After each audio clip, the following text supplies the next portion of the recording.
Hello. Well, as my subscribers will know, I normally cover audio and video technology on this channel, but occasionally I do something else. And today is one of those occasions. Actually, this is going to be a three-part series. What we're doing is we're having photovoltaic solar panels installed on the house and also a Tesla Powerwall. So the first thing we have to do, the first item in the series, is going to be a technical survey of the property to plan where everything's going to go and what we're going to install. The second will be the actual installation, and the third will be a review of how well it's worked in terms of the finances and balancing the power and what we're doing with it. And also I will explain a little later why I've got a flashing light here, because that's going to be important. So let's begin with the site survey. So, hello, what's your name and what do you do here? I'm Ross Martindale and I'm a designer with the Phoenixworks. Right. So what your plan is today is? Well, we're going to have a look at a few aspects. We're going to look at this main roof here. We're going to take some measurements to physically just confirm what we think we can put in terms of the solar panels, what we can fit into the size of the array. And then after that we'll have a look at your electrical setup, just to work out how everything's going to connect back to your main point of connection, your fuse board, for example. And I believe you already worked out from, what was it, Google Earth or satellite views, roughly what can be done, but this is to get the exact measurements, right? Yeah, exactly. There's always a little bit of error margin when we're doing anything from satellite imagery. Your house is actually okay. Sometimes it can be a little bit skewed with the angle of the lens, so things appear longer or shorter than what they may be in real life. So to make sure before we get to the point of installation, which is obviously quite far down the line, we just want to make sure that everything's as we expect it to be. So why is it we're selecting this particular roof as opposed to any other? Well, it's pretty much perfect for PV, so you're more or less south facing. You're in the south coast of England as well, so that puts you in an advantage to most locations, because the irradiance levels are higher than they would be further up the country. It's pretty clear, so if you look at your garage roof there, we've got some dormers. By nature it's going to just affect what you can put Shadows, there, and then on top of that shading, so that's, you know, probably the best roof I've seen in a while. So is there a perfect angle? Well, in a perfect world, everyone would live in a south facing property with a roof angle of about 30 degrees, but it's not essential. The more you are away from south, the slight losses you have in irradiance levels, and also with regard to the pitch of the roof, that there could be slight losses, but I don't see any problems with. So in general, is a steeper pitch better or a fairly shallow one? Well, if it's at say 30 to 35 degrees, that's kind of seen as optimal.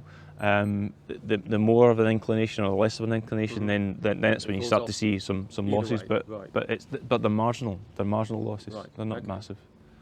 So in terms of how many solar panels you can put up there, what are the sort of limits around the gap between the solar panels and the edge of the roof? Well,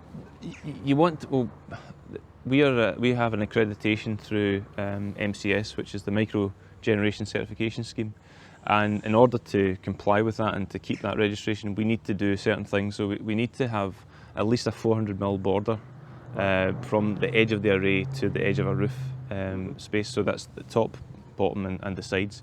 That's mainly to do with wind uplift. So the closer you are to the edge of a roof, if you ever want to be as close to the edge of a roof, the wind upload is higher than it would be in the middle. So if we have to, so that's preferable. Also, it's just workable space. So you know, anyone can design, you know, the panels and put them on a roof, but obviously we need to physically install them. So there's that physical space that the installation team require as well. So there's a couple of things there, and also it just looks nicer to do that.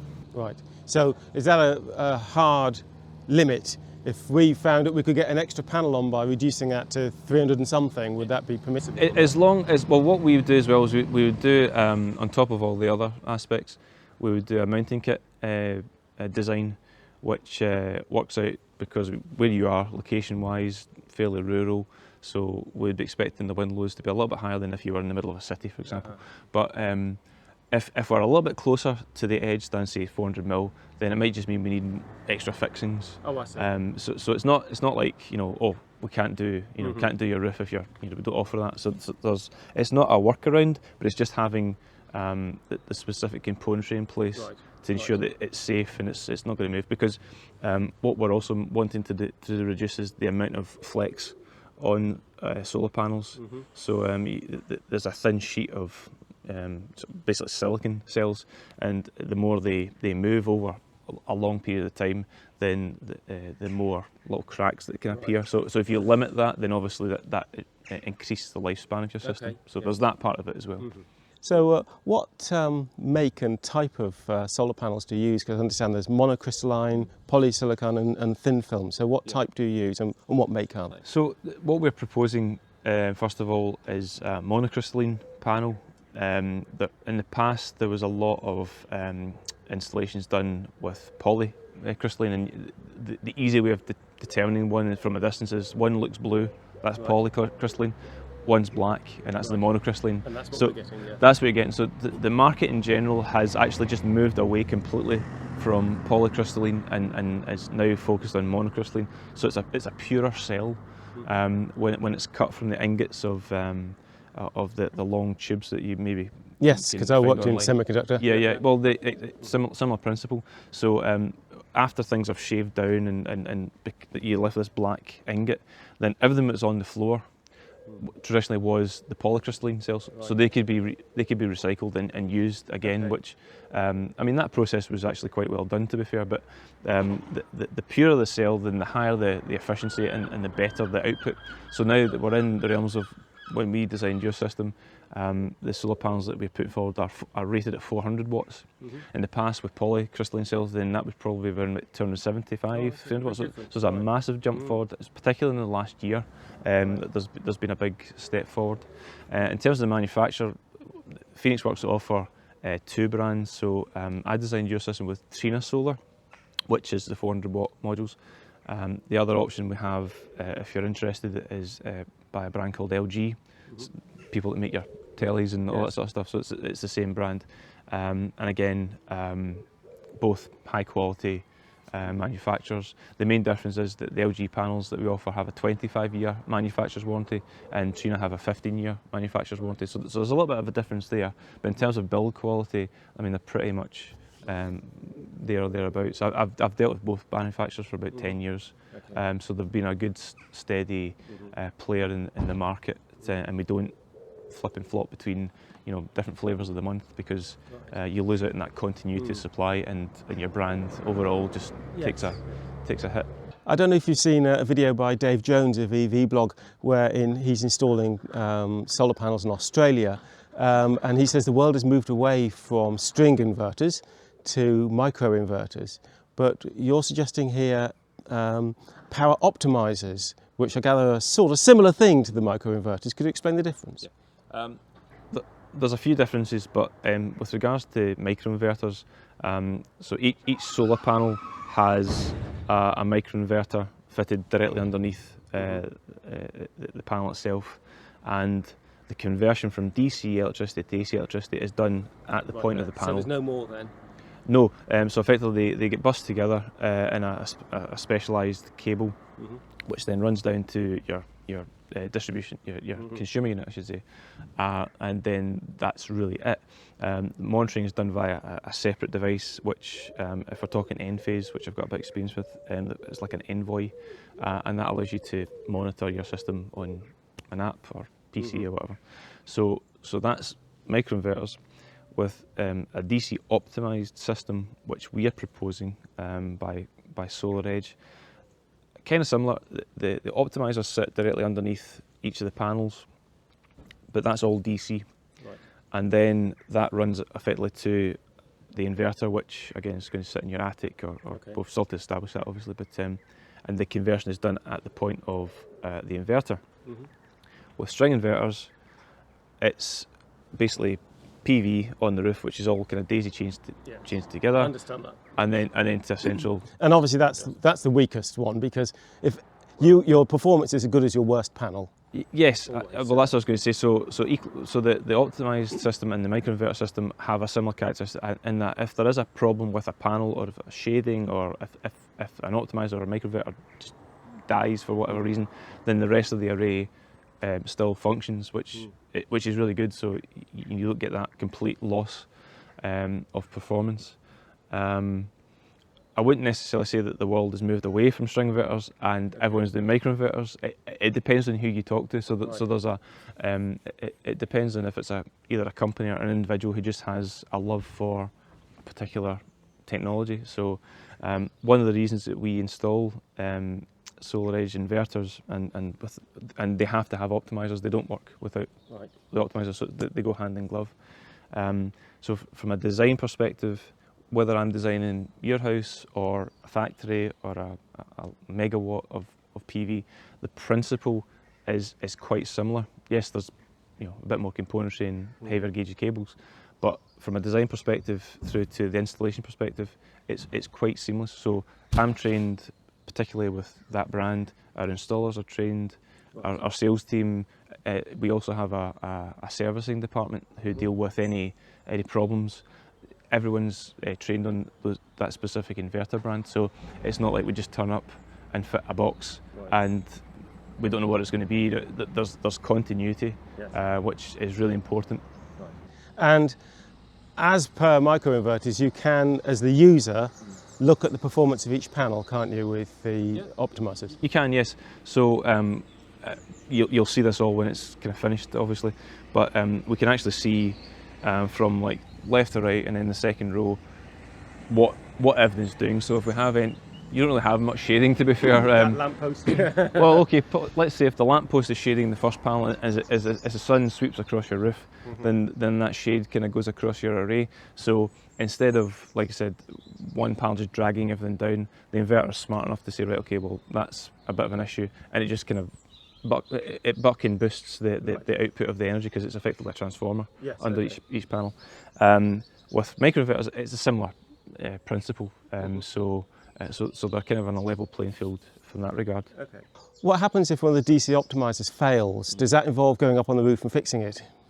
Effectively, yes. Whether it's a microinverter or an optimizer, if that component fails, you need to go on the roof to get it. And does that mean scaffolding and all that? Well, if you didn't have a microinverter, or if it's just a normal string inverter, then and there was an issue with a panel, then we would have to have full edge protection scaffolding, and then our guys, our team had to go on the roof and they'd have to test where that point of failure, using almost like a nodal analysis type method. But because, particularly with the optimised system, if there is an issue, then I can tell you before you even know there's an issue. And then we can start the returns process with the manufacturer, with scheduling a visit. To get up to the roof, you could probably do that with maybe a kind of cherry picker type thing, or like a smaller. Because you know where you're going. Exactly. So I know that as long as everything's scanned properly, and there's QR codes at the back of the optimizers and little sheets that the roofing teams do, and as long as we can say, right, from basically it's like coordinates, top left, that's where the problem is, then that part of it is a walk in the park, and it can be done really quickly, and then everything's, you can carry on. And the inverter, that's just going to be a loft, and if that fails, you just go into the loft and fix it there. Exactly, yes. And I would say that the turnaround time from the few failures that I've experienced over the last 10 years, because there's a UK base that SolarEdge work from, then we can get stuff done pretty quickly. We'll just schedule that in. So it's I would say that in most cases it was more an optimizer that tend to maybe fail, but that failure tends to be right away. If it's maybe just a batch that for whatever reason didn't work. Well, this old bathtub reliability thing, isn't there? So in the first few weeks you might have one fail. Yeah, but understandably over time, the optimizers have a 25-year warranty. I mean, that's a long time, because it marries up with the performance of the panels, and they're built incredibly well, so they wouldn't offer that if it wasn't probably done. The inverter itself has a 12-year warranty, which is quite, you can increase that if you want as an additional fee if you wanted to say to take to 20 years. but that's quite a lot of good cover there. And as long as it's installed properly, that's the key part. You can have all these wonderful products, but if they're not installed properly by people who know what they're doing, then that's where the failures tend to be. So that again, because we don't offer a lot of different options in terms of inverters and panels, our guys are trained properly, and we can quality assess that better. Yeah, and you're familiar with the system, so. Yeah, exactly. Now, we were looking at the southern-facing roof just now, and I'd asked whether there's any chance of getting solar panels on this west-facing roof, because it collects a lot of evening sunshine, and my impression is, it may just be me, but my impression is we get a lot more evening sunshine than morning sunshine here. Is there any possibility of using that roof, or the angle's all wrong? Well, it's not to do with the angle, it's more to do with the actual physical space. So the solar panels, because I modelled this before we had our virtual consultation, and I think I got one panel on it. Right. Again, it comes down to the fact that you have to leave that border, and yeah, so it wasn't ideal. I mean, your front is south facing, so it will get, you know, that, because I've tested it, and I'll test it again. But you will get that east to west, you know, distribution of sunlight. So you're not I wouldn't say you're losing anything. In all fairness. I will take measurements just to make sure that I'm not missing anything, but just from looking at it and from experience, I would say that's a no. Right, well, not worth it. Well, it's not worth it because you know, we have to get up there, so the scaffolding is going to be there, whether we're putting just up for one or maybe for one two panel, panels, one or two. I mean, you still need the same access equipment for whether you're doing one or two or you know, 5 or 6. Okay. You know, so then, you know, it's prudent of me to then say to you, look, for all that save cost. your money, you know. Yeah, it's not really worth it. But I mean, looking at your front roof, I don't think you've got anything to worry about. Okay. You know. So Ross, what do we have here? Well, this device is called a SunEye, and what it effectively does is it takes a photograph of the sky, and it works out the shading calculation of any type of roof. So before we set it up, I plug in your information. So your name, postcode, that sort of thing. The inclination of the roof, which I've taken, it can be changed to, but I've taken it to about 20 degrees, which is probably not far off the truth. And then we extend it up to just above the eaves. We spin it around once to activate it, then takes a picture of the sky, and then from that I can create a report, which you'll get at the end of this process with a firmed up price. Which shows you like what the shading impact of that particular roof is. So this must be particularly useful then if you have trees and obstructions. Yeah, exactly. And like I said, you know, before, you've really not got a lot of issues here, so I would really not expect it to be any shading whatsoever. But it's part of the process. It's to show you this is what will happen in real life, so that, you know, because it also affects the calculations of what the system does on an annual basis, the yield. Right. So it just firms up all that, and it will probably exceed that in real life. Really? So yeah. Okay. They're quite conservative, but it's better to be that way than to overpromise and underdeliver. Okay. Actually, we've got another roof here. And though we're probably going to have to get it repaired, so now's not a time to fit solar panels. Yep. Is that too shallow, or could we possibly fit solar panels to that later? No, it's probably okay. In terms of you know, inclination, it's the same direction as your main roof, so that's obviously not a problem. It just depends on the actual structure, like how it was basically put together, because that's a fact. You need access to the underside. We need access to see how it's made up, because we need to prove to ourselves how it's ultimately the panels will fix to it, and if it is actually secure enough. Right. So if and when we get that repaired or replaced, that's a great time to get the solar panels installed. It would make more sense to do it at the one, because then if you come back later on, access costs, that sort of stuff. Yes. But it's worthwhile just understand that further down the line, the physical appearance of solar panels may change. So there's always that slight conflict. Cosmetics. Yeah, exactly. So something just to consider. And also, electrically, how do we get back to ultimately your consumer unit? Right. So because it's separate to the main building. Right. So there's a few things just to take into account. Okay, maybe we can think about that a little bit when we're planning that one, about where a cable might drop down or something. Yeah, sure, that's fine.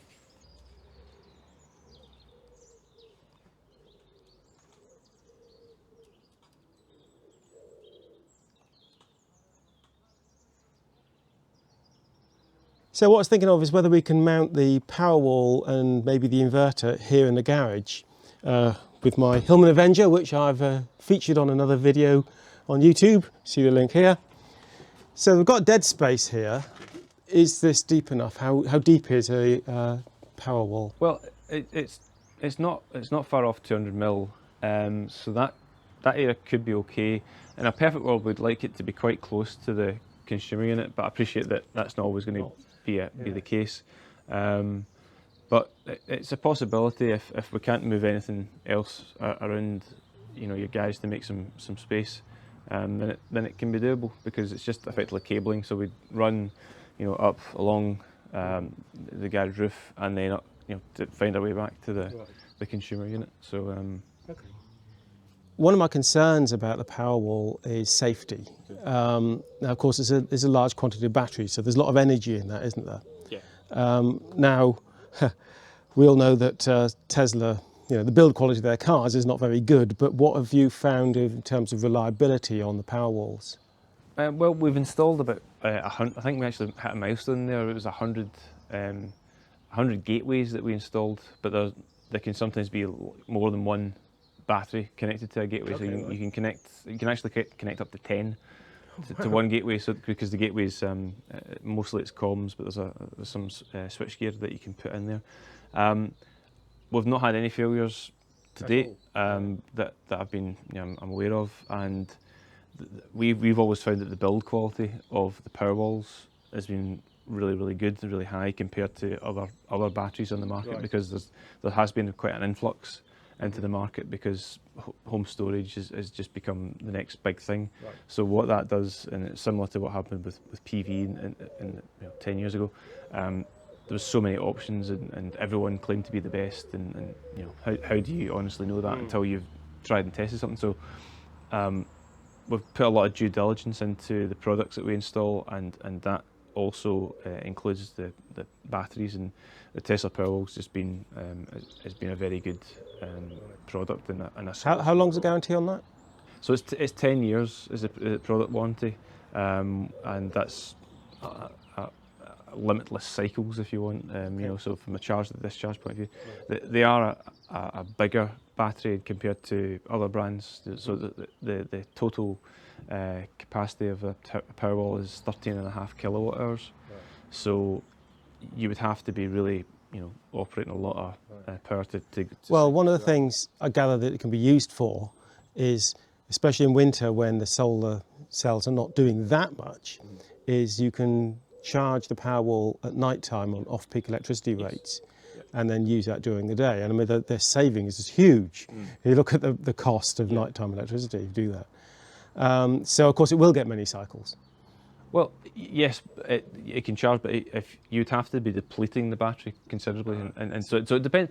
Part of the equation is to understand what your consumption figures is, which you provided us early doors when we looked at your system and when we did the virtual consultation. That's really important, because PV and battery storage is a good solution, but it might not be the right solution for everybody. So if your consumption was just really high, and you had a small roof, and you were, you know, best intentions, you wanted to do something, it might just not work. So we need to understand that, so that we can just be honest with you. You're okay. You've got a nice size roof. Everything's pretty good. Your consumption is high, but it's not. But it's not air conditioning and things. Yeah, but it's not crazy high. So that's okay. But like you said, in the winter months, if you're depending on who you're with from an energy perspective, then you can charge the battery or an EV car between 12 and 4, that sort of time range, and it's like 5 pence per kilowatt hour, as opposed to 16, 17, or in my case 18 pence per kilowatt hour. So yeah, as you say, that's another part of the equation that I think a lot of people forget about, because they just see a battery, which is an expense, and if the PV is not working in January, December, then what's the point in having the battery? But there's another bow, another string to its bow. Right. We mentioned about reliability on the Powerwall. So have you heard at all in industry at all of any of the Powerwalls catching fire? Is that a potential hazard? I've personally not. In my experience, now I've been doing this 10 years, And I know the Powerwall's not been around for 10 years, but it's been released on scale, and I genuinely haven't seen it myself. You mentioned about the build quality of the cars. I know that it is totally separate, and I appreciate that over time things get better. So this is the Powerwall 2.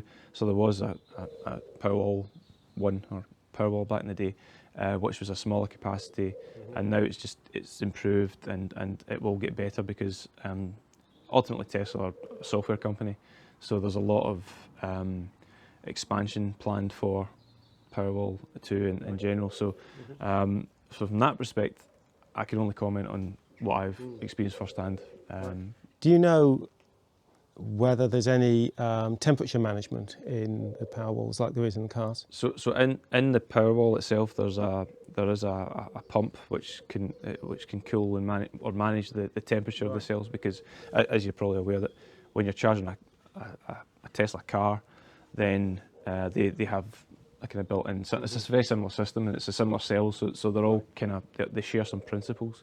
Because if you charge a really cold battery, if it's like -10 or 20, which can be the case in some parts of the world because it's a global product, then batteries don't like being too cold and they don't like being too hot. So if you're able to maintain a steady temperature and avoid that swing, then you get longer life out of the battery. And there are other brands that I have experience in that if it gets to -10 degrees, which is completely reasonable in north of Scotland or anywhere really, then the charge rate and discharge rate is just accepted that, it doesn't really work very well. Right. And when you think of the expense of a battery, you think, well, okay, so it doesn't work in winter. That's not very good.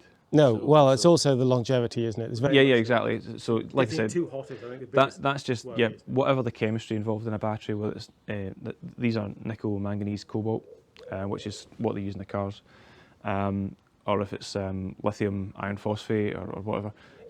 They don't like being too cold and too hot. That's just a principle.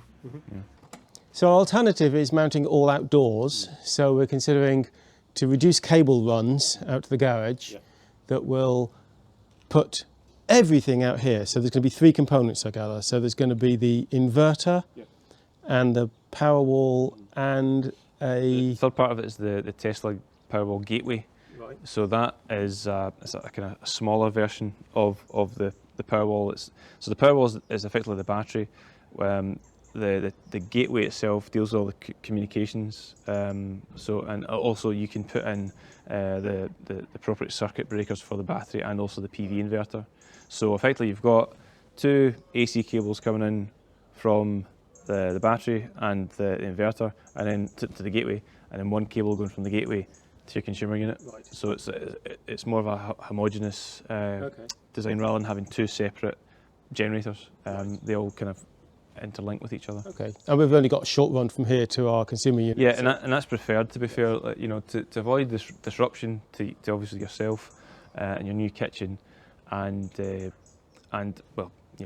reduce the costs of the cabling, which it's not a big factor, but we like. And losses, of course. There's going to be losses. That's the main thing. So the longer that you are away from the source, then we may need to look at a thicker cable gauge. Yeah. But if we can keep it here, if this is, if everyone's happy, then that's good. Right. And of course, all the equipment's outdoor rated, so. Yeah, they're all IP65 rated, right. So they're quite happy. They're quite robust. Super. My only other question for you is, how long will the whole process take?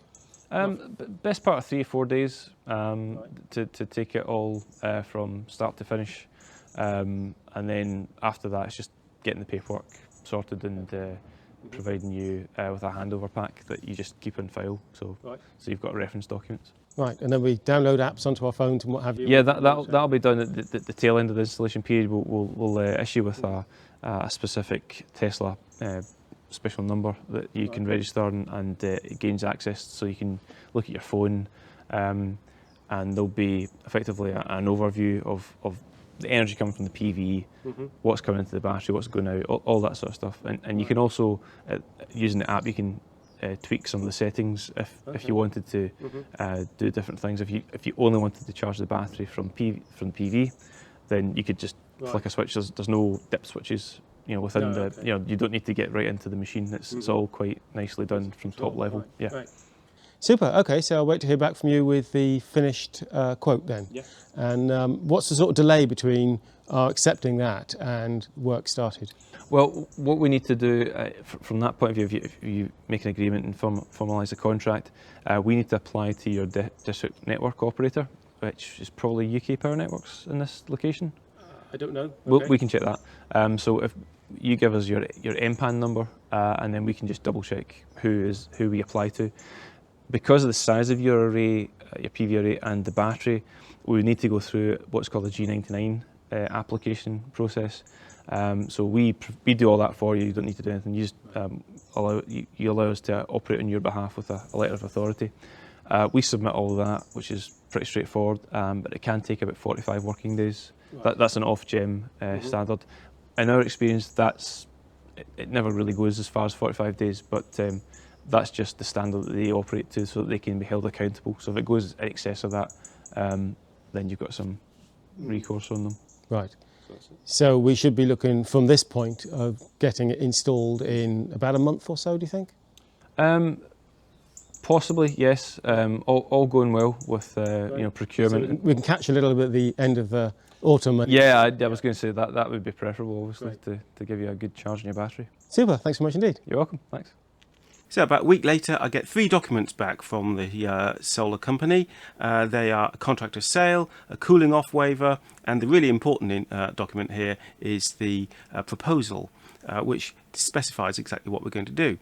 And I'll show you the details here. So looking at the installation proposal, we first have, well, we've seen this picture before, the intended position of the solar panels. Then a shading diagram, which in this case doesn't show very much because we don't have any shading to worry about, so that's good. And then list of the main components. So I've gone for the Trina solar panels rather than LG ones because my understanding is that they have a higher output power, which is what we really need here. We need the maximum amount of power we can get. Solar Edge, that's the inverter and monitoring system. So this is with the DC Optimizers. Then Tesla Powerwall 2, so 13.5 kilowatt hours of usable energy. I mean, that's a lot, isn't it? So we could, quite happily run the house, I'd have thought, for a day on that. And that comes with an app. Now, one of the things about this is that both the Solar Edge inverter system and also the Tesla Powerwall 2 require network cables. So unless you want to add something like Wi-Fi connections, which is not going to be that robust, you really need to provide network cables for both of those. Now, unfortunately, I don't have a network port anywhere near where the wiring is going to be for the inverters or Powerwall, but I can get them into loft, I reckon. So what I'm going to have to do is drop a cable down from the loft through, there's a sort of an access box thing with various pipes in it, down to the kitchen area, which is where we have a network switch. So what I've arranged here is, this is my sort of tracer cable. I've got a long reel of speaker cable, battery box at one end, flashing LED at the other, and my helper here, Scott, what we're going to do, Scott, is drop this down from the loft, and you have to be sort of underneath in an access port and tell me when you can see the flashing light and pull the cable through. Yay. You're looking forward to that, aren't you, Scott? Yes. Yeah, sorry, Scott. We'll do that later. Right, the other part of the installation proposal lists in detail all the items we'll be having. Obviously the exact prices will vary from one installation to another, but I will tell you that the total figure comes out around about the £17,000 area in this particular installation. You can do finance if you wish. Now at the moment we're looking at around about £3,500 a year electricity bill, and that's only going to go up in the near future actually. And this system costs, say, £17,000. Now, of course, we can't wipe out that £3,500 electricity bill, but I think we can significantly reduce it because not only does the solar panels generate electricity, especially during the summer, less during the winter, but still some, but the Tesla Powerwall, that's really key because we can switch to a tariff which gives us cheaper electricity at night and use that to charge the Powerwall, especially in winter, and then use that electricity during the day.